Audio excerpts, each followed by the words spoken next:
I want to talk to you for a few minutes today about something that is going to be very personal to you, and it's so personal that it is all about you and what you think about you. Many of us have been successful in life. Many of us have not been so successful at times. And some of us have had more success than others, and no matter what kind of success we've had, most of us, at least at times, have really felt like we were a total failure. Some of us have felt like that all of our lives. We're very hard on ourselves. Maybe it's because somebody else has been hard on us. Or, we did not succeed maybe early on, so we just thought we were not that good at things. Or maybe we're just hard on ourselves. But what I'm going to talk to you about today is about what you think about you in regards to this, winning. This is the title of the sermon today. I can win. And it's not just Dwayne saying that, I can win. For you. You to say that, I can win. When you wake up in the morning, when you go through the daytime, you can always know that you can be a winner. Philippians 4:13, I can do all things through Christ who strengthens me.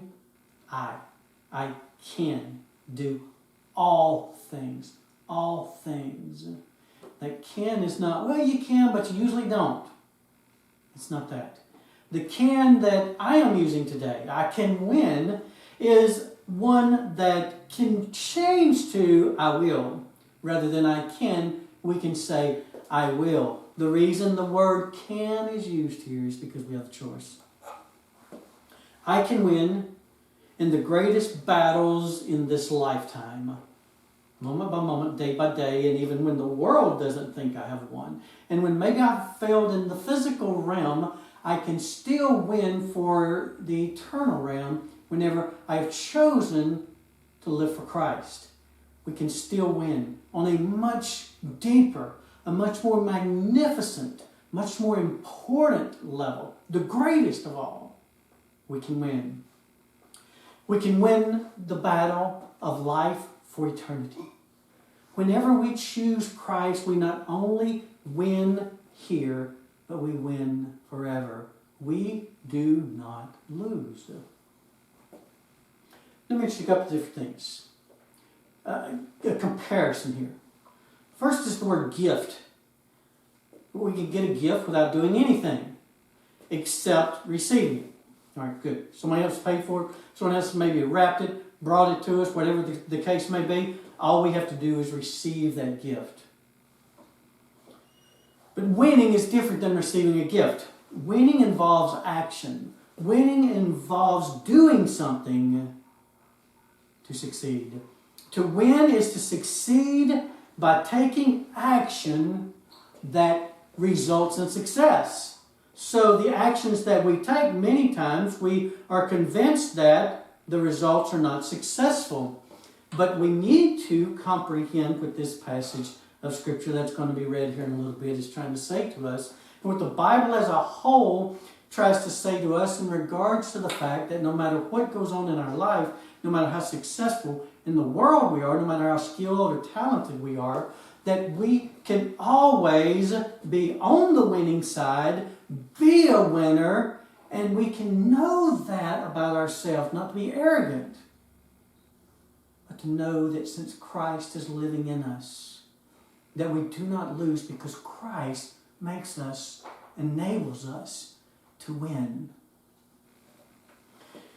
Winning is not always easy.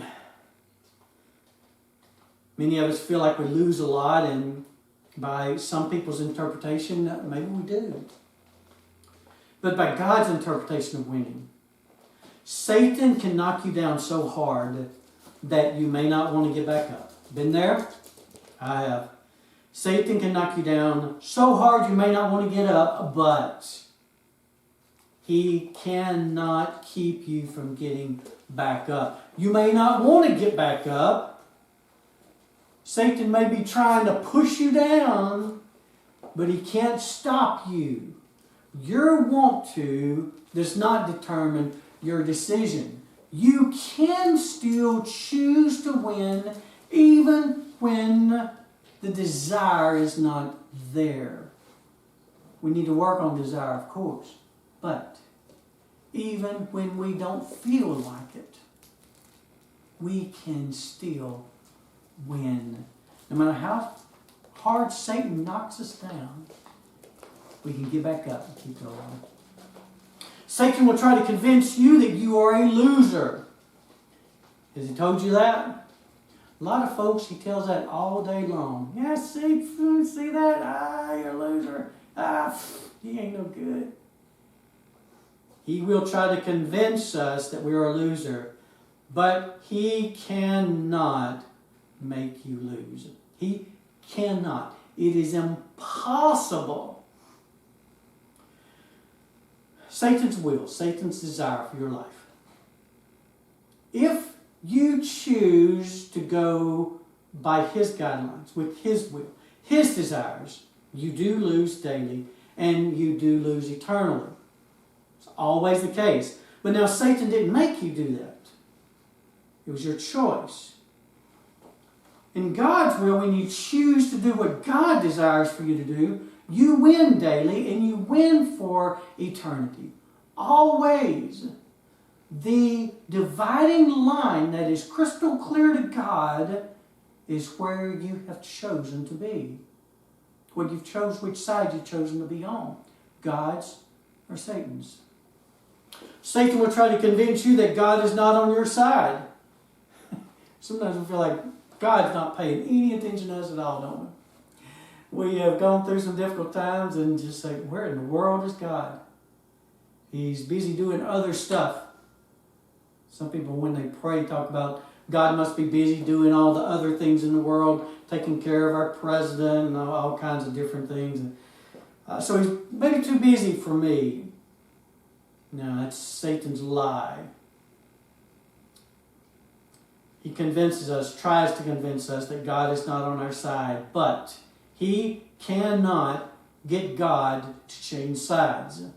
No matter how bad he tries, no matter how successful he is in being convincing, he still can't do that. He can make us think it has happened, but he can't do it. God gives you and I the freedom to choose whose side we are on. So we choose whether we win or lose. It is a choice. It is not a talent. It is not a skill. It is not connected with all the money we have or all the money we don't have, the fine cars that we have or the cars that we don't have. It's not determined in any way by what we have along, except that we have the ability to choose. All of us. And when we choose God, we choose to win. So when we wake up in the mornings, though we may not feel like a winner, we can admit to ourselves, acknowledge that because of Christ, I am the most amazing person I can be.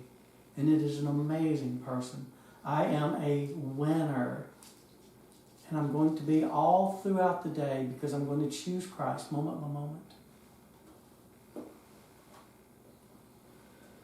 Defeat and victory are both determined by whose side we choose to be on. So Satan can make you feel defeated. He cannot defeat you. We choose. And the choice that we make determines whether we win or not. Now, we have made that choice sometimes in our life to choose Christ, but we still feel like we are losers. And Satan is lying to us. Many of us need to take a big dose of understanding reality. God knows us. He understands us. He is capable of doing all that we're unable to do. And with God, we always win. As individuals, you as an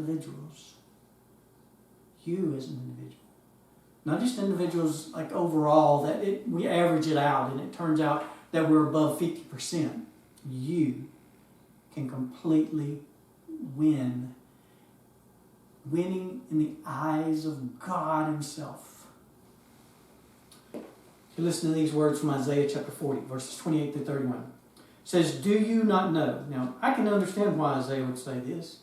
Because sometimes I feel like God is saying that to me. Dwayne, duh.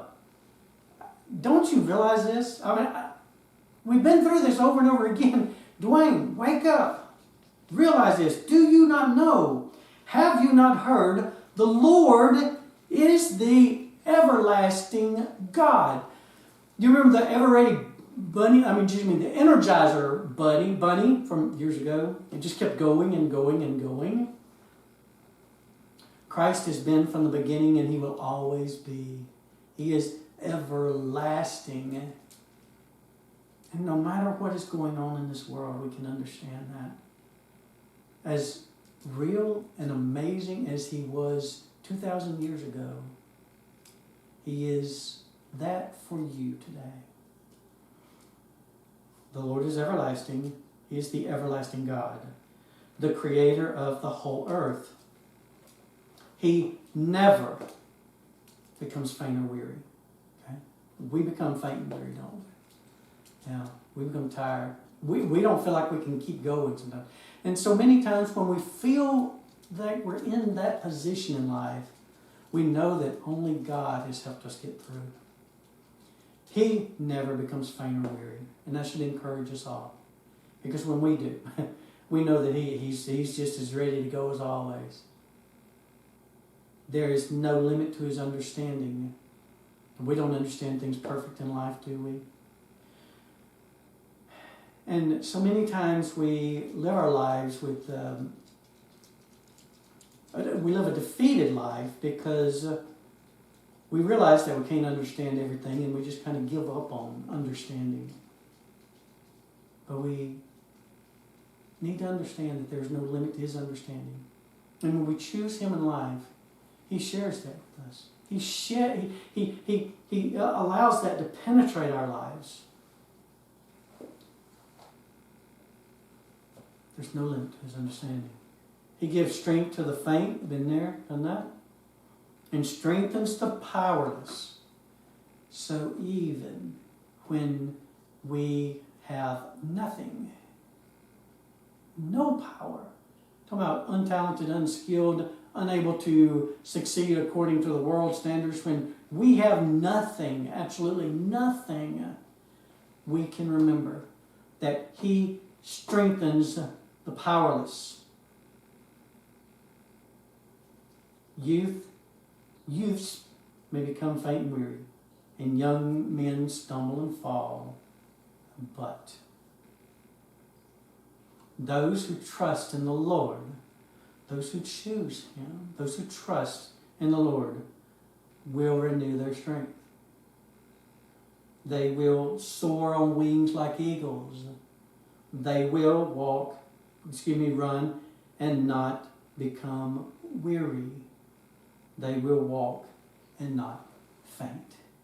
This isn't the physical realm that this is talking about. It's the spiritual realm. It's the eternal realm. It's the most important level on whether we succeed or fail in life.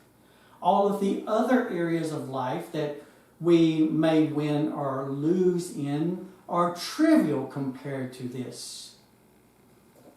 We can win because God always wins, and we can be on God's side. And when we choose to be on God's side, we do not lose, and you can look at yourself and admit to yourself that because of Christ, I'm a winner. I can win, and I choose to win, and therefore I know that no matter what I am tempted to think about myself, or what other people say about me, I know what God has done for me. And I know that I am on the winning side, and I'm winning. This choice is not Satan's.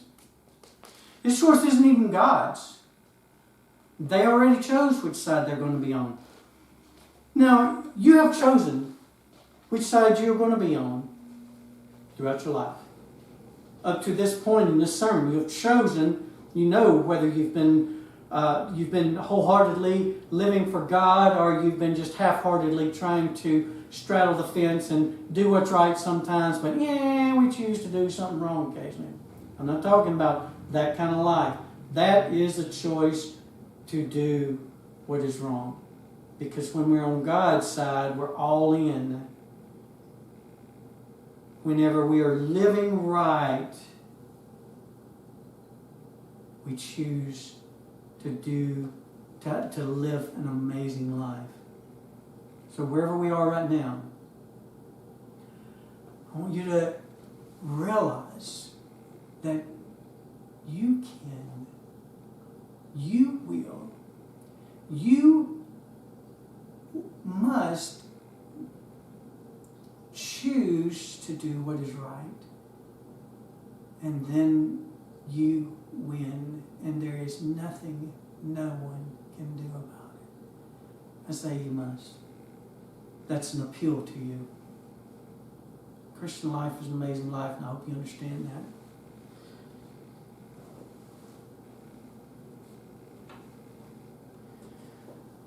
But if you don't,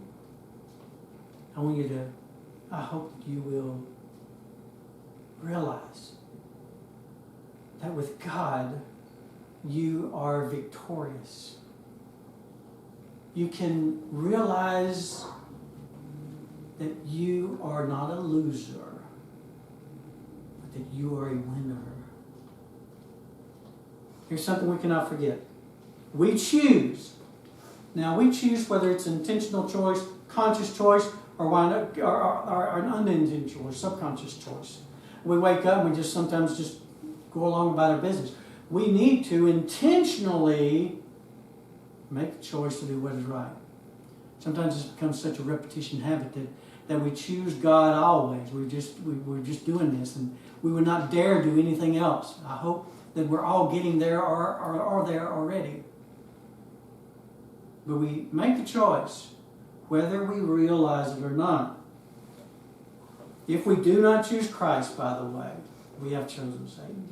We can't live a life of indecisiveness and be on the right side. That will not happen. The only way we will be on the right side is if we choose to be on that right side.